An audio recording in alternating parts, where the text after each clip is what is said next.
Back in March of 2019, Donald Trump was doing something that he swears he never does, would never do. He was watching Saturday Night Live.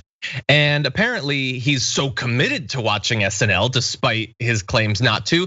He was watching reruns. It wasn't even a new one. It wasn't even like, hey, like a new, like, ooh, Scarlett Johansson's back on for an upcoming movie. I gotta see that. He's watching a rerun and they made fun of him because it is a satirical show that does political satire. And in response, he tweeted, "It's truly incredible that shows like Saturday Night Live, not funny, no talent, can spend all their time knocking the same person, me, over and over without so much of a mention of the other side, like an advertisement without consequences. Same with late night shows, which I also don't watch every single night." So he had a big issue with this. And so he tweeted more saying, "Should Federal Election Commission and or FCC look into this? There must be collusion with the Democrats and of course, Russia.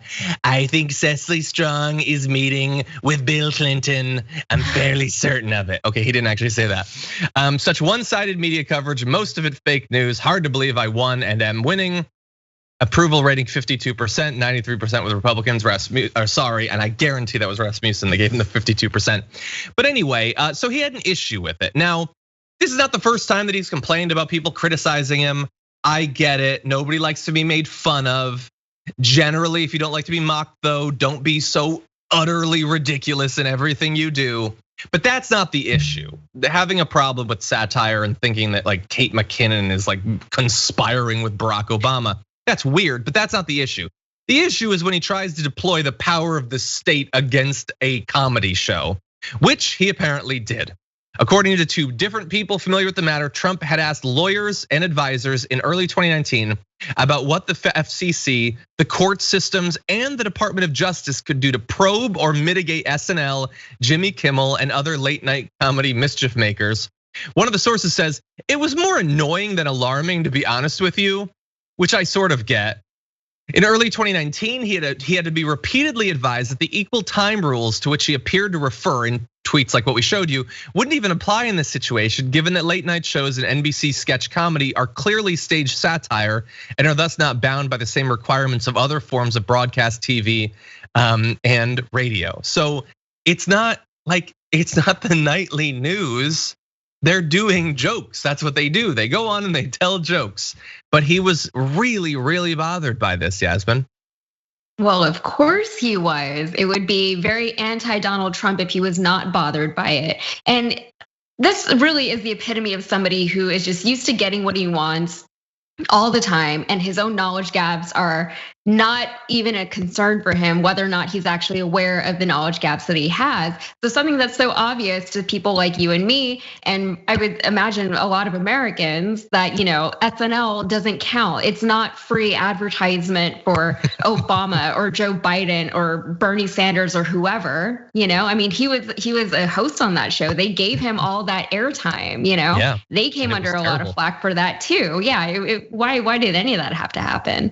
But then it's just ridiculous, and it's a waste of everybody's time. It's a waste of money usually, because a lot of times there's money involved in these things. And just because, again, somebody's ego was hurt, we got to spend all this money, we got to waste all this time, we got to waste all this energy on it. And it really is just a really simple solution. And instead, now we got to talk about it. Yeah.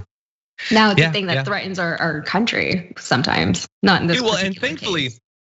Look, this is another example of, just yesterday we found out about his desire to send like tourists that had COVID to Guantanamo Bay. Or this is another thing where Trump's first instinct is horrific. Like it's like villain in a movie horrific.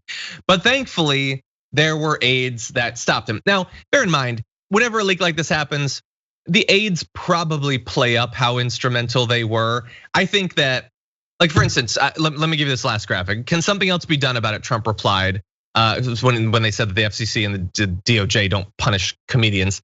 They responded, "I'll look into it." This person says that to this day they have not in fact looked into it. Look, yes, they did help to distract him, but he's also eminently distractible.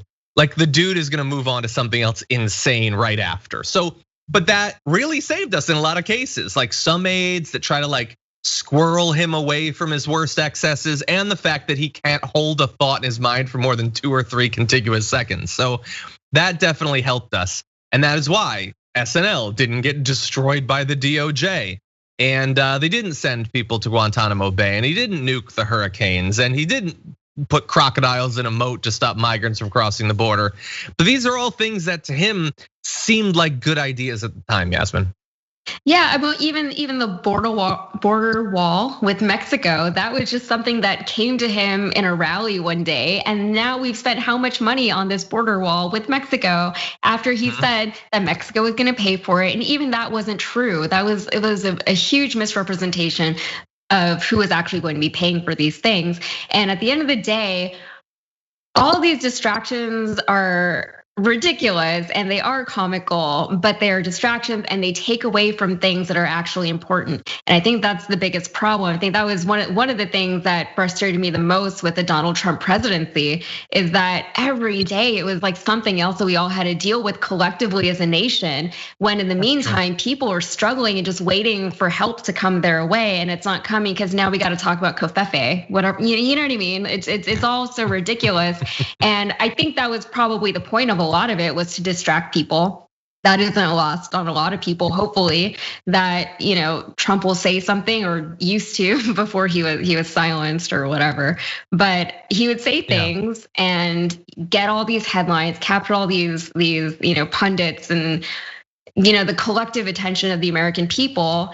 And in the meantime, he's doing some other really vile things behind the scenes, him or the Republicans or the people who work on behalf of him. And that's the bigger problem, I think. Yeah.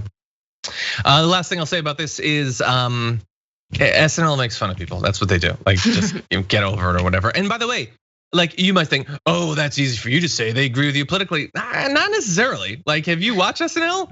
They don't seem to love Bernie Sanders. They're impersonations of AOC. Like, I like Melissa Villaseñor.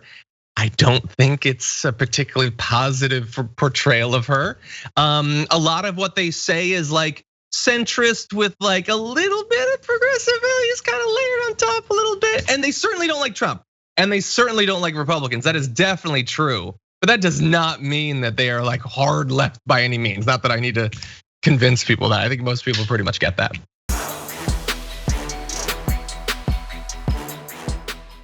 For more political news breakdowns, interviews, stories of activism, and me trying my hardest to care about the occasional big celebrity news story, subscribe to our YouTube channel at youtube.com/thedamagereport.